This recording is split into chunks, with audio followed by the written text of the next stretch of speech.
இறைவனிடம் வரங்கள் கேட்டேன், ஸ்வரங்களை அவனே கொடுத்தான். மனிதரில் இதை யாரும் அறிவாரோ? நான் பாடும் பாடல் எல்லாம் நான் பட்ட பாடே அன்றோ?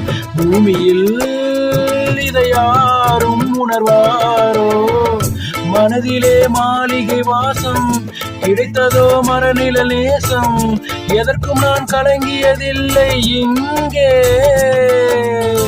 ராகம் உண்டு, தாளம் உண்டு, என்னை நானே தட்டிக் கொள்வேன். என் நெஞ்சில் உண்மை உண்டு, வேறென்ன வேண்டும்? என் மனவானில் சிறகை விரிக்கும் வண்ணப் பறவைகளே, என் கதையை கேட்டால் உங்கள் சிறகுகள் தன்னால் மூடிக்கொள்ளும். கலகலகலவென துள்ளி குதித்திடும் சின்னஞ்சிறு